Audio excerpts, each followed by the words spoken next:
27 जुलाई को दोस्तों मुंबई के नवी के उरण रेलवे स्टेशन के थाने के पास फ़ोन आता है। पुलिस को फ़ोन में बताया जाता है कि जंगलों में एक लाश पाई गई है। नमस्कार दोस्तों, हमें आपके होस्ट अरविंद पटेल और स्वागत करते हैं आपके अपने YouTube channel Arvind Patel official में। आज जुर्म की सच्ची कहानी आपके सामने लेकर आए हैं। एक 15 साल की लड़की से कहानी शुरू होती है जो कि 5 साल तक कहानी उससे जुड़ी रहती है और 27 तारीख को जैसे फ़ोन आता है पता चलता है उस लड़की का जीवन ख़त्म हो गया है।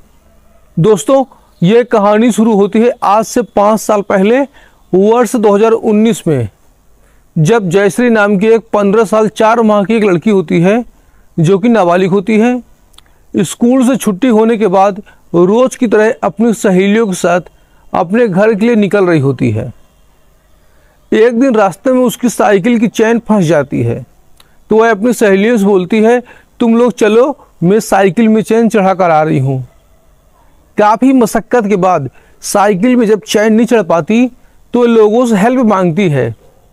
कहते हैं कि भगवान आते हैं मदद करने, लेकिन उस दिन एक शैतान आया था। एक ट्रक वाला अपना ट्रक रोकता है और ट्रक से उतरता है एक अधेड़ उम्र का व्यक्ति जिसका नाम होता है दाऊद। वह कहता है, क्या मैं तुम्हारी कोई मदद कर सकता हूँ? जयश्री कहती, हाँ, मेरे साइकिल की चैन फंस गई है, मैं साइकिल की चैन नहीं चढ़ा पा रही। तो दाऊद नाम का जो ट्रक ड्राइवर होता है वो ट्रक से उतरता है और उसकी मदद करता है, लेकिन उसके दिमाग में कुछ और चल रहा था। जयश्री उसको धन्यवाद करती है, लेकिन ट्रक ड्राइवर के दिमाग में कुछ बदमाशी चल रही थी। वह वहीं से उसका पीछा करना शुरू कर देता है। ट्रक ड्राइवर भी मुंबई में रहता था। उसने ही साइकिल में कुछ हेरा फेरी की थी जिससे उसकी रास्ते में चैन खराब हो जाए और बाद में वही मदद के बहाने आया। ट्रक ड्राइवर जिसका नाम दाऊद है वह कर्नाटक का रहने वाला था। वह पहली नज़र में ही जयश्री से प्यार कर बैठता है। उसके बाद आए दिन जयश्री का पीछा किया करता था और एक दिन तो उसने हद कर दी, जयश्री को टच करने लगा, छेड़छाड़ की। जब छेड़छाड़ की तो उसके पिताजी, उसके परिजन और परिवार के अन्य सभी सम्मानित सदस्य पुलिस के पास गए और पुलिस में इसकी कंप्लेंट दर्ज करवाई।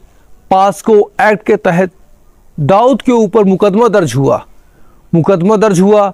न्यायालय ने न्याय किया जयश्री के साथ और दाऊद को 5 वर्षों की कठोर कारावास की सजा हुई। 5 साल का समय दोस्तों बहुत बड़ा होता है। 5 साल में दुनिया बदल जाती है, लेकिन नहीं बदला तो दाऊद। 5 साल में दुनिया बदल जाती है लेकिन नहीं बदला तो दाऊद। 5 साल में लोग ज़मीन से लेकर आसमान तक पहुंच जाते हैं, फर्श से लेकर अर्श तक लोग पहुंच जाते हैं, लेकिन दाऊद में कोई सुधार नहीं आया। दाऊद के अंदर प्रतिशोध की आग जल रही थी। कुछ समय पहले दाऊद जेल से छूटता है और जयश्री का नंबर कहीं से पाता है। जयश्री को परेशान करना शुरू करता है। जयश्री जो 5 सालों के बाद इस समय लगभग 20 वर्ष 4 माह की हो चुकी थी और एक स्थानीय कॉल सेंटर में डाटा एंट्री ऑपरेटर की जॉब करती है और अपने परिवारजनों को सहारा बनती है। जैसे प्रधानमंत्री जी कहते हैं, पढ़ें बेटियां बढ़ें बेटियां। बेटी बड़ी हुई, पढ़ी और अपने घर वालों का भी सहारा बनी। 2 पैसे उसने कमाए, अपने घर वालों को दिया। जो काम लड़के करते हैं लड़कों से कई गुना उस लड़की ने किया, लेकिन उसको नहीं पता था कि उसका जीवन ज़्यादा बड़ा नहीं, बहुत छोटा सा जीवन है। उसकी सफलता से कोई जल रहा है, कोई नफरत कर रहा है। यहाँ पर दोस्तों गलत फोटो गलत तरीके से उसकी ले ली थी, ज़बरदस्ती। अब दाऊद उसको ब्लैकमेल करता है, परेशान करता है, शादी का दबाव डालता है, लेकिन वो शादी के लिए मना कर देती है। बहाने से नए नए नंबर से दाऊद फ़ोन करता है जयश्री को। अब यह लव जिहाद का मैटर आ रहा है। वह हिंदू लड़की मना कर देती है। उसको ब्लैकमेल किया जाता है कि मुझसे मिलने आओ, वरना तुम्हारी फ़ोटो में सोशल मीडिया में सार्वजनिक कर दूंगा। उसको मानसिक रूप से प्रताड़ित किया जाता है। तो जयश्री घर में बहाना बना के जाती कि मैं अपनी सहेली से मिलने जा रही हूँ। 25 तारीख को घर से निकलती है और घर में बताती है कि मैं मिलने जा रही हूँ अपनी सहेली से। उसकी माताजी कहती हैं ठीक है, लेकिन समय बीत जाता है। उसके पिताजी सुरेश घर आते हैं। सुरेश काम करके घर आते हैं, बेटी को देखते हैं बेटी कहाँ है। माताजी कहती वो अपनी सहेली से मिलने गई है। लेकिन जब काफ़ी देर तक जयश्री घर लौट के नहीं आती तो उसके पिताजी स्थानीय पुलिस से संपर्क साधते हैं। पुलिस हरकत में आती है, नंबर को डालती है सर्विलांस में, तो जिस लोकेशन पर फ़ोन स्विच ऑफ हुआ है चेक करती है और पुलिस के पास फ़ोन भी आ जाता था। 2 दिन बाद आता है कि नवी मुंबई रेलवे स्टेशन के पास, जो कि उरला स्टेशन है, उरल रेलवे स्टेशन के पास में जंगलों में, झाड़ियों में, बोरी में टूटी फूटी कटी फटी लाश मिली है। लाश ऐसी थी कि मौत भी शर्मा जाए, मौत भी घबरा जाए। उस हिंदू लड़की को सिर से लेकर पैर तक घाव दिए गए थे। उसके प्राइवेट पार्ट को चोट दी गई थी, नोचा गया था, तोड़ा गया था, हड्डी तोड़ा गया था, मांस को तोड़ा गया था, काट डाला गया था।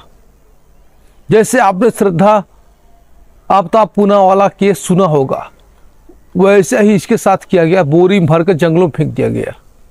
पुलिस ने शव को बरामद किया। उसके बाद में जो कि दाऊद था,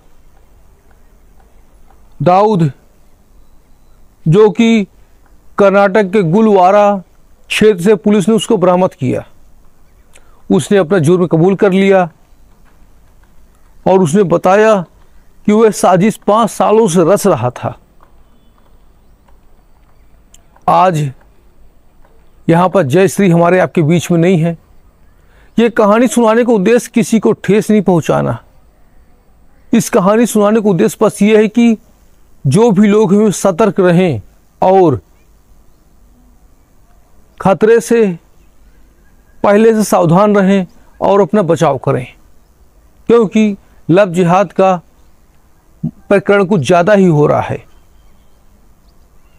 आप लोग होशियार रहिए। कहानी पसंद आई है तो वीडियो को लाइक कीजिए, चैनल को शेयर कीजिए।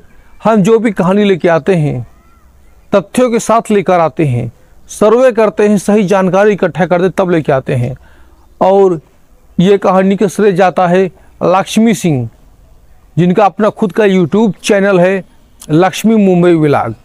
अब स्क्रीन में कुछ चैनल दिखाए जाएंगे, कृपया आप लोग उनको ज्वाइन करें, सब्सक्राइब करें। मिलते हैं नेक्स्ट कहानी में। तब तक के लिए जय हिंद, जय भारत।